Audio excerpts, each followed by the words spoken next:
হিংস্র জন্তুর চাপা গর্জনের মতো গভীর আওয়াজে ধীরেন তার নিজের নাম ধরে ডাকাডাকি করছে।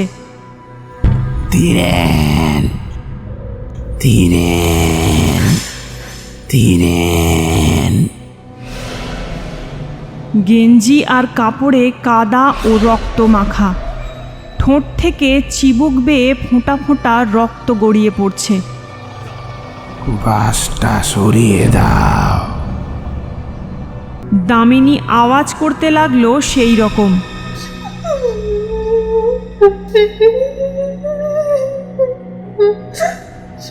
চক্রবর্তীদের বউকে অন্ধকারের অশরীরী শক্তি আয়ত্ত করেছে।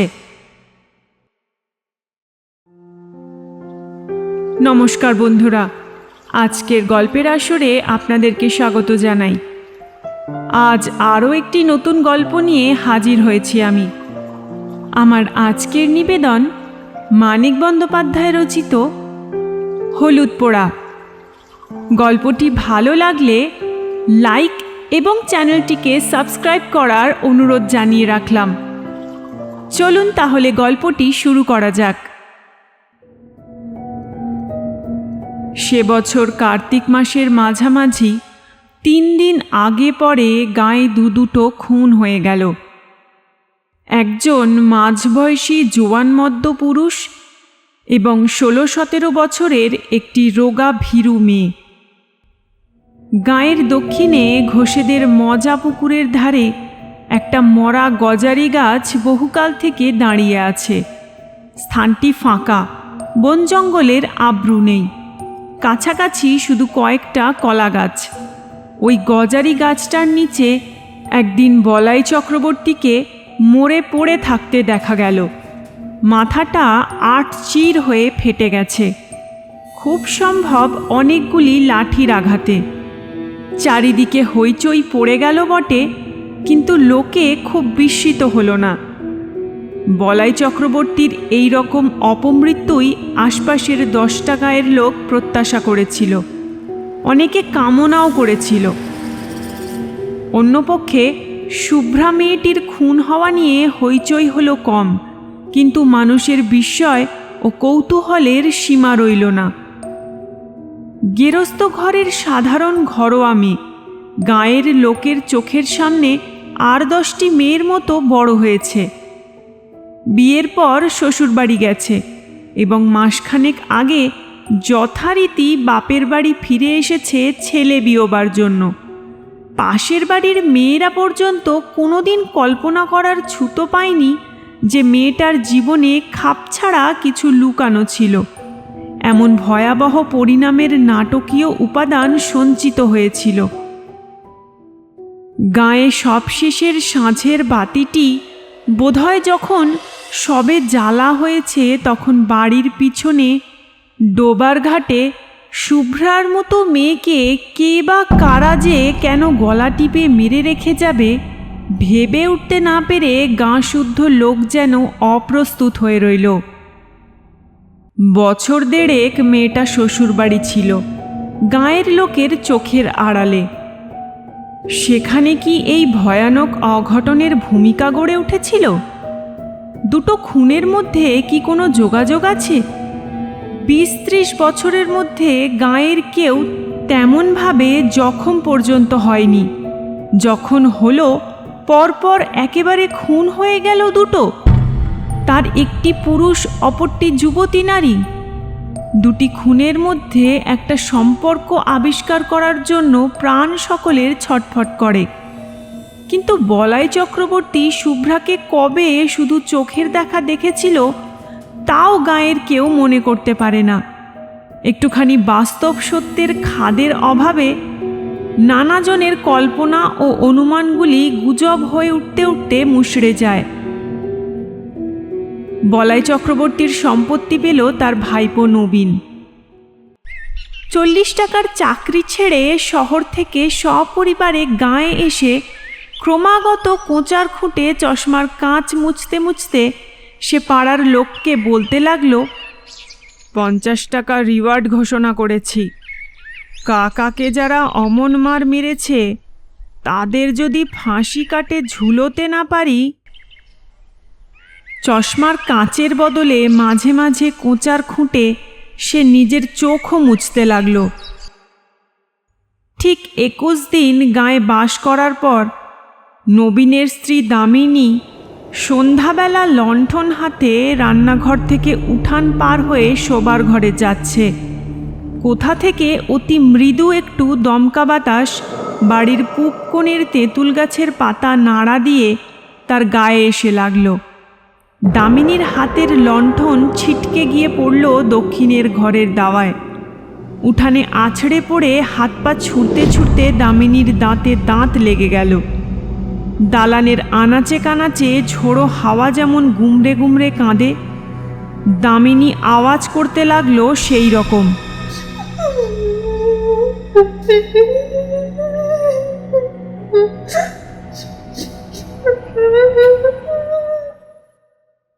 শুভ্রার দাদা ধীরেন স্থানীয় স্কুলে মাস্টারি করে। গাঁয়ে সেই একমাত্র ডাক্তার, পাশ না করা। ফিজিক্সে অনার্স নিয়ে বিএসসি পাশ করে 7 বছর গাঁয়ের স্কুলে জিওগ্রাফি পড়াচ্ছে। প্রথম দিকে প্রবল উৎসাহের সঙ্গে 47খানা বই নিয়ে লাইব্রেরি, 7 জন ছেলেকে নিয়ে তরুণ সমিতি, বই পড়ে সাধারণ রোগে বিনামূল্যে ডাক্তারি, এইসব আরম্ভ করেছিল। গেঁয়ো একটি মেয়েকে বিয়ে করে 2 বছরে 4টি ছেলে মেয়ের জন্ম হওয়ায় এখন অনেকটা ঝিমিয়ে গেছে। লাইব্রেরির বইয়ের সংখ্যা 300-তে উঠে থেমে গেছে। তার নিজের সম্পত্তি হিসেবে বইয়ের আলমারি তার বাড়িতেই তালাবদ্ধ হয়ে থাকে। চাঁদা কেউ দেয় না, তবে 2-4 জন পড়া বই আর একবার পড়ার জন্য মাঝে মাঝে চেয়ে নিয়ে যায়। বছরে 2-3 বার তরুণ সমিতির মিটিং হয়। 4 আনা 8 আনা ফি নিয়ে এখন সে ডাক্তারি করে, ওষুধও বিক্রি করে। ধীরেনকে যখন ডেকে আনা হলো, কলসি কলসি জল ঢেলে দামিনীর মূর্ছা ভাঙা হয়েছে, কিন্তু সে তাকাচ্ছে অর্থহীন দৃষ্টিতে, আপন মনে হাসছে আর কাঁদছে, এবং যারা তাকে ধরে রেখেছিল তাদের আঁচড়ে কামড়ে পালিয়ে যাওয়ার চেষ্টা করছে। ধীরেন গম্ভীর চিন্তিত মুখে বললে, শাহপুরের কৈলাস ডাক্তারকে একবার ডাকা দরকার। আমি চিকিৎসা করতে পারি, তবে কি জানেন, আমি তো পাশ করা ডাক্তার নই, দায়িত্ব নিতে ভরসা হচ্ছে না।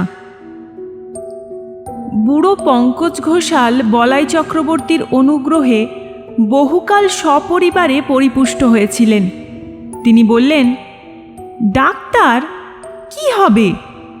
তুমি আমার কথা শোনো বাবা নবীন, কুঞ্জকে অবিলম্বে ডেকে পাঠাও।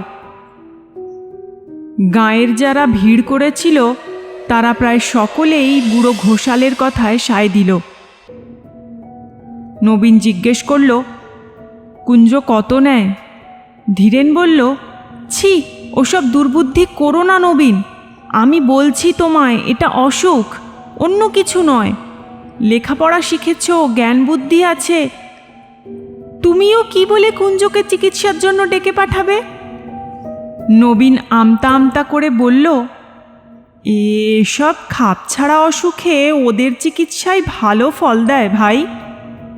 বয়সে নবীন 3-4 বছরের বড়, কিন্তু এককালে দুজনে একসঙ্গে স্কুলে একই ক্লাসে পাশাপাশি বসে লেখাপড়া করত।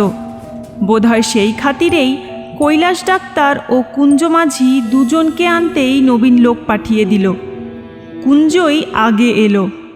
লোক পৌঁছবার আগেই সে খবর পেয়েছিল চক্রবর্তীদের বউকে অন্ধকারের অশরীরী শক্তি আয়ত্ত করেছে। কুঞ্জ নাম করা গুণী, তার গুণপনা দেখবার লোভে আরও অনেকে এসে ভিড় বাড়িয়ে দিল। ভরসা যে ভর করেছেন, সহজে ছাড়বেন না, ওই বলে সকলকে ভয় দেখিয়ে সঙ্গে সঙ্গে আবার অভয় দিয়ে কুঞ্জ বলল, তবে ছাড়তে হবেই শেষতক। কুঞ্জ মাঝির সাথে তো চালাকি চলবে না। ঘরের দাওয়া থেকে সকলকে উঠানে নামিয়ে দেওয়া হলো। বিড়বিড় করে মন্ত্র পড়তে পড়তে কুঞ্জ দাওয়ায় জল ছিটিয়ে দিল। দামিনীর এলো চুল শক্ত করে বেঁধে দেওয়া হলো দাওয়ার একটা খুঁটির সঙ্গে। দামিনীর না রইল বসবার উপায়, না রইল পালাবার ক্ষমতা। তাকে আর কারো ধরে রাখবার প্রয়োজন রইল না। নড়তে গিয়ে চুলে টান লাগায় দামিনী আর্তনাদ করে উঠতে লাগলো।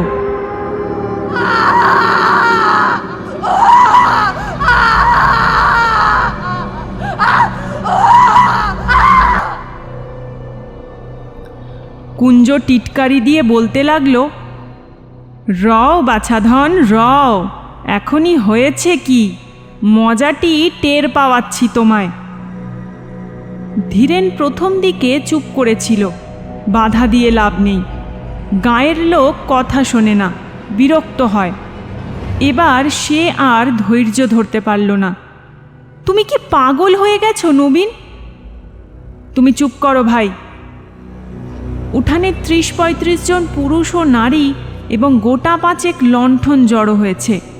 মেয়েদের সংখ্যা খুব কম, যারা এসেছে বয়সও তাদের বেশি। কম বয়সী মেয়েরা আসতে সাহস পায়নি, অনুমতিও পায়নি। যদি ছোঁয়াচ লাগে, নজর লাগে, অপরাধ হয়। মন্ত্রমুগ্ধের মতো এতগুলি মেয়ে পুরুষ দাওয়ার দিকে তাকিয়ে ঘেঁষাঘেঁষি করে দাঁড়িয়ে থাকে।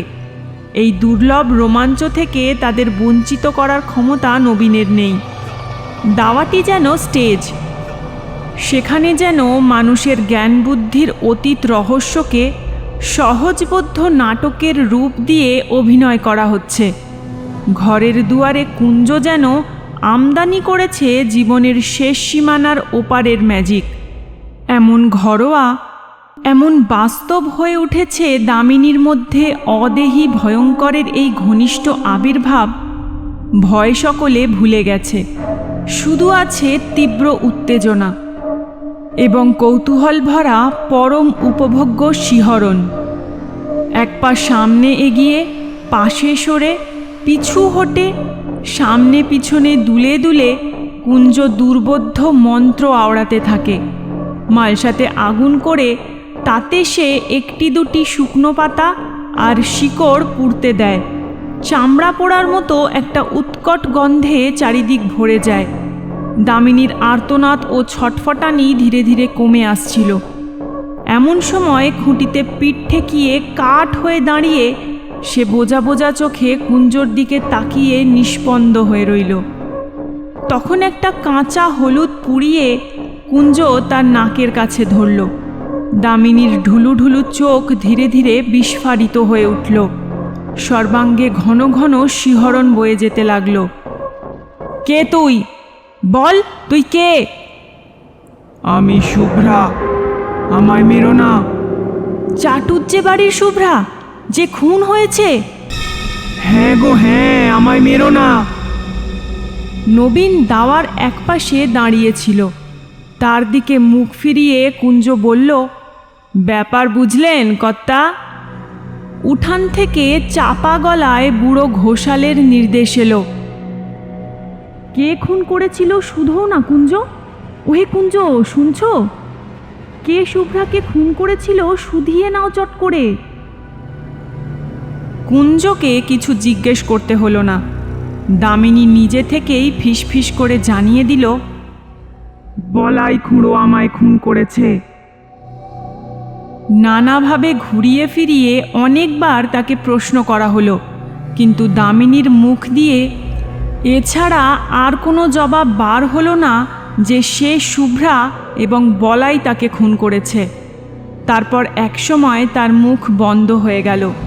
নাকে হলুদ পোড়া ধরেও আর তাকে কথা বলানো গেল না। কুঞ্জ অন্য একটি প্রতিক্রিয়ার আয়োজন করছিল, কিন্তু কৈলাস ডাক্তার এসে পড়ায় আরও সুযোগ পেল না। কৈলাসের চেহারাটি জমকালো, প্রকাণ্ড শরীর, এক মাথা কাঁচা পাকা চুল, মোটা ভুরু আর মুখময় খোঁচা খোঁচা গোঁপদাড়ি।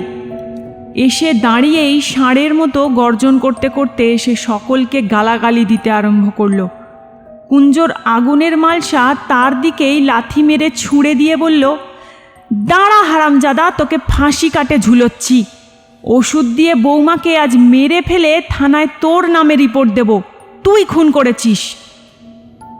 কৈলাস খুঁটিতে বাঁধা চুল খুলে দামিনীকে ঘরে নিয়ে গিয়ে বলাইয়ের দাদামশায়ের আমলের প্রকাণ্ড খাটের বিছানায় শুইয়ে দিল।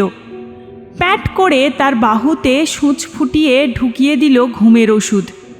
দামিনী কাতরভাবে বলল, আমায় মেরো না, আমি শুভ্রা, চাটুজ্জে বাড়ির শুভ্রা।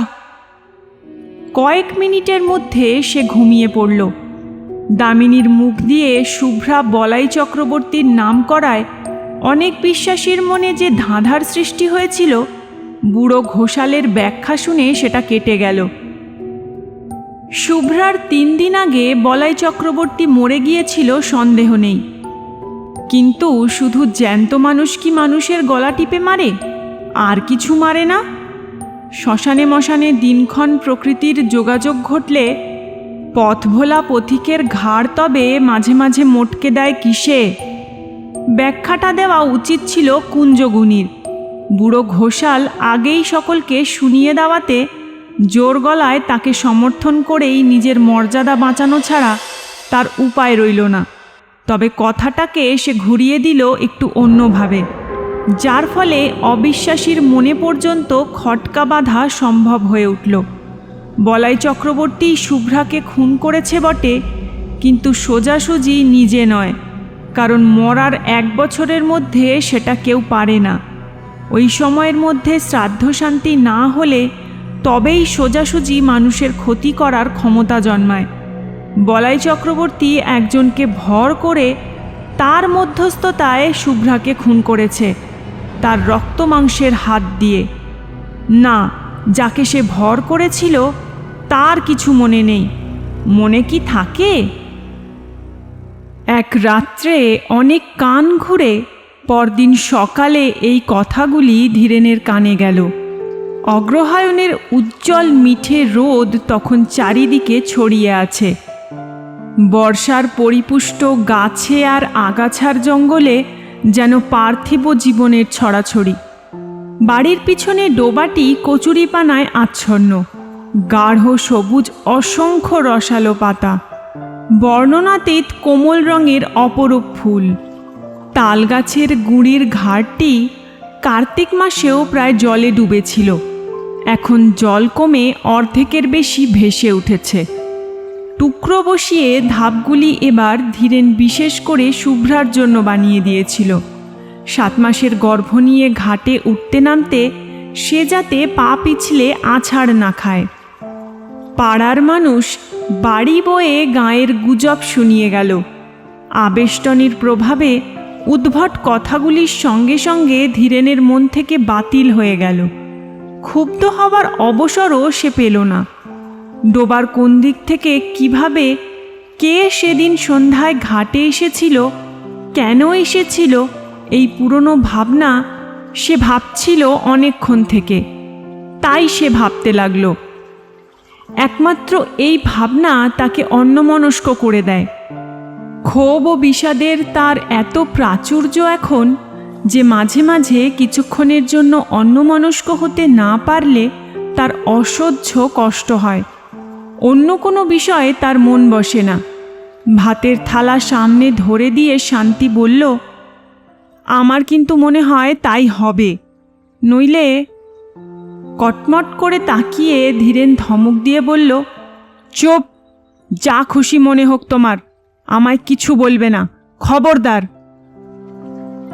স্কুলে যাওয়ার পথে যাদের সঙ্গে দেখা হলো, মুখে তারা কিছু বলল না, কিন্তু তাদের তাকানোর ভঙ্গি যেন আরও স্পষ্ট জিজ্ঞাসা হয়ে উঠল, কথাটা তুমি কিভাবে নিয়েছ শুনি?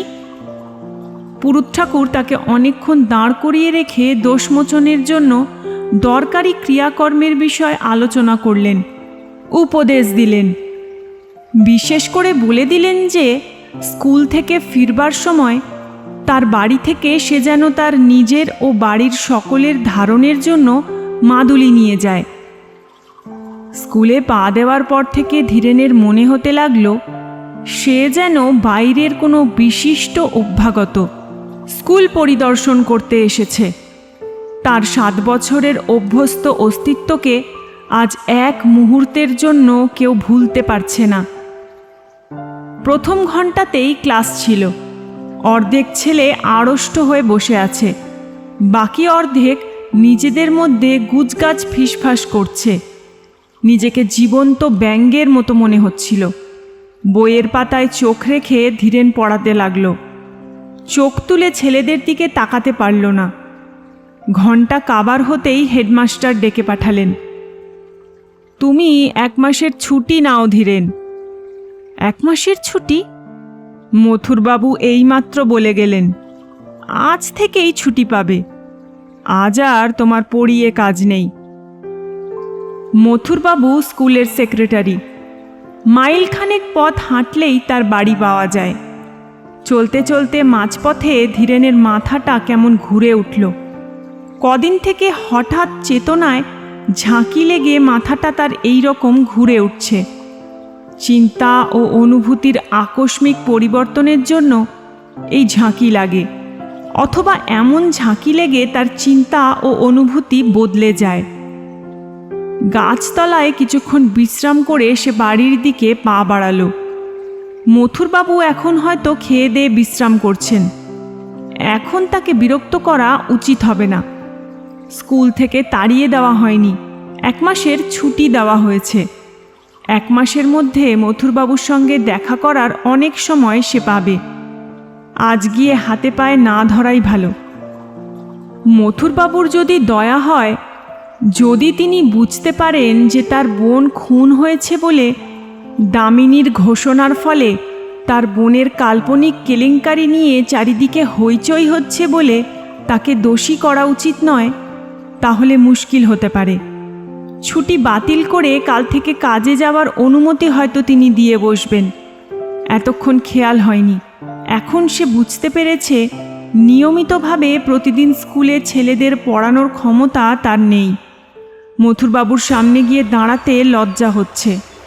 চেনা মানুষের সঙ্গে দেখা হয়ে যাওয়ার ভয়ে সে মাঠের পথ ধরে বাড়ি চলেছে।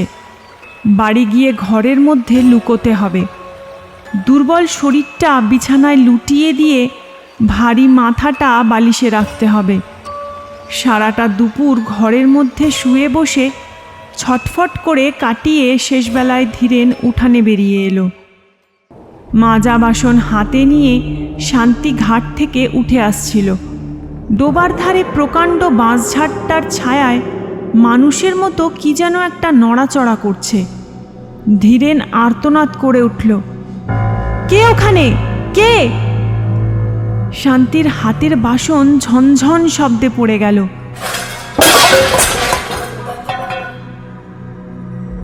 উঠি পড়ি করে কাছে ছুটে এসে ভয়ার্ত কণ্ঠে এসে জিজ্ঞাসা করল, কোথায় কে? কোনখানে?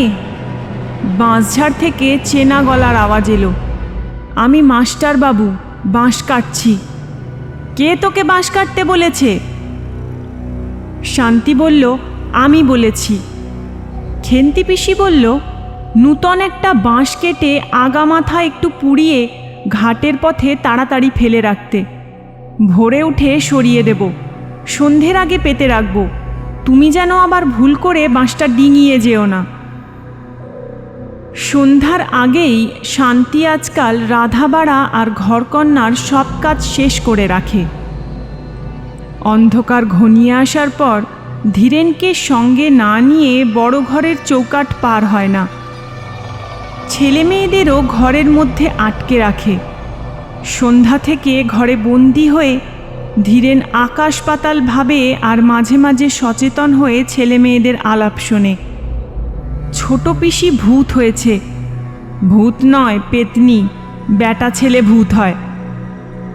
ঘরের মধ্যেও কারণে অকারণে শান্তি ভয় পেয়ে আঁতকে ওঠে।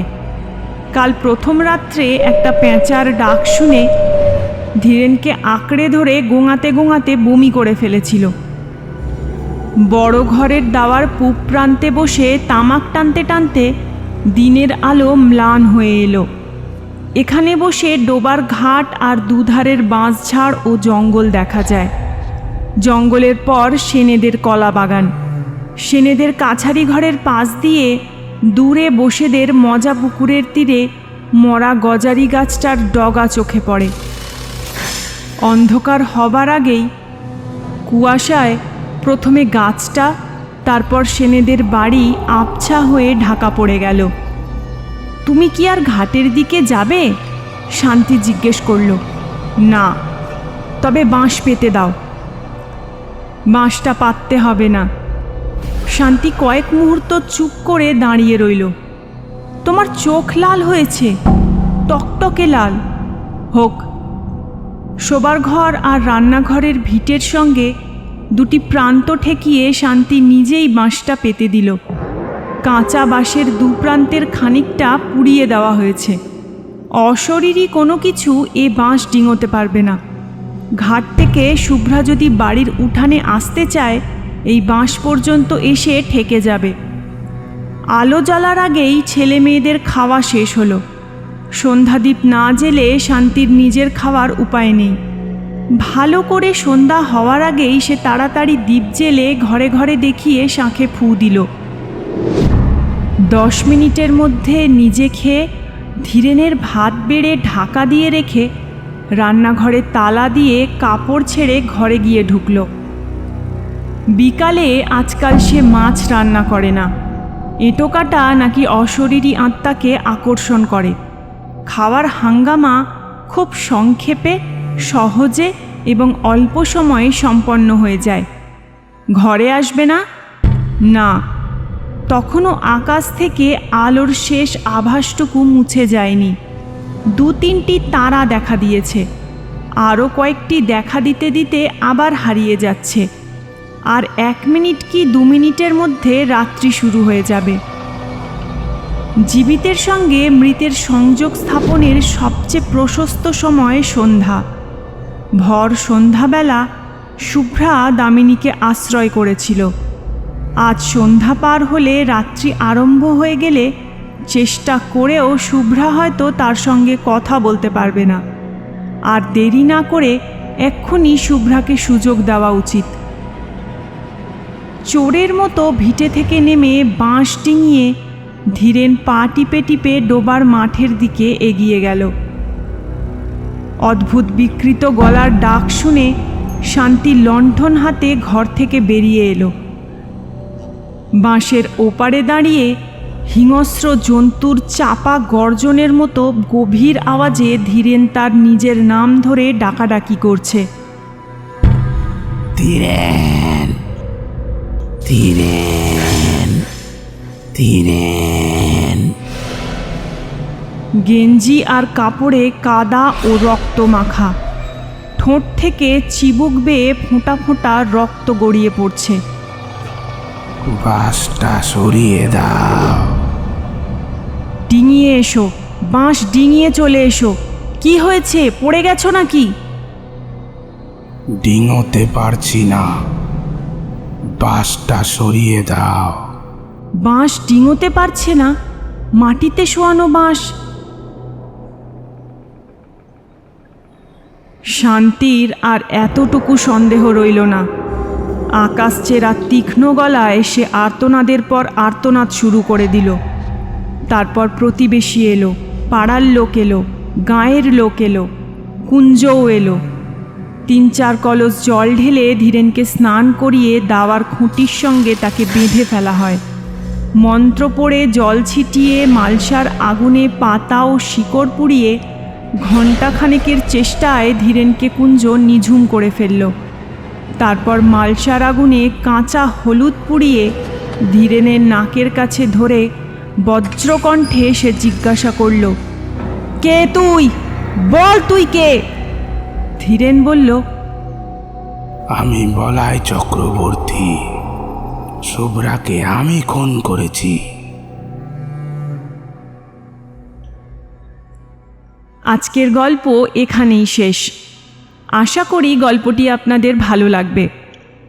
এরকম ধরনের গল্প শুনতে চাইলে কমেন্ট সেকশনে সেই গল্পের নাম আমাকে অবশ্যই জানাবেন। আমি চেষ্টা করব সেই গল্পগুলি পাঠ করার। ফিরে আসবো আরও একটি নতুন গল্প নিয়ে। ভালো থাকবেন। নমস্কার।